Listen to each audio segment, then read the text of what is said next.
इथे फक्त दागिने नाही तर पिढ्यानपिढ्यांचा विश्वास मिळतो. परंपरेची झळाळी आणि विश्वासाची खात्री. कैलास अडगावकर ज्वेलर्स, दत्त मंदिर बस स्टॉप, नाशिक रोड. प्रभू श्रीरामांच्या जन्मोत्सवाचे औचित्य साधत सालाबादप्रमाणे श्री क्षेत्र त्र्यंबकेश्वर येथे सकल हिंदू समाजाच्या वतीनं एका भव्य शोभायात्रेचे आयोजन करण्यात आले होते. या निमित्त संपूर्ण नगरीमध्ये घराघरांवर दुकानांच्या दर्शनी भागावर भगवे ध्वज लावल्याने अवघी त्र्यंबक नगरी भगव्या रंगाने सजली होती. कुशावर्त तीर्थ चौकापासून शोभायात्रेला प्रारंभ करण्यात आला. प्रभू श्रीरामांच्या जयघोषाने परिसर दणाणून गेला होता. श्रीरामांच्या गीतांवर बालगोपाळांनी मनसोक्त नाचण्याचा आनंद लुटला.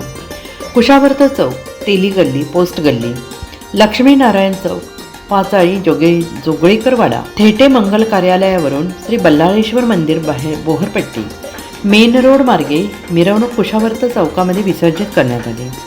त्यानंतर येथे सामुदायिक हनुमान चालिसाचे पठण करण्यात आले. यावेळी रामभक्त, स्थानिक नागरिक मोठ्या संख्येने उपस्थित होते. मिरवणूक मार्गावर आकर्षक रांगोळ्या काढण्यात आल्या होत्या तर ठिकठिकाणी पुष्पवृष्टी करून प्रभूंचे स्वागत करण्यात आले. सकल हिंदू समाजाच्या वतीनं आयोजित या उपक्रमातून सामाजिक एकता आणि सांस्कृतिक वारशाचे दर्शन घडवण्यात आले. NCN न्यूजसाठी प्रतिनिधी रवींद्र धारणे, त्र्यंबकेश्वर.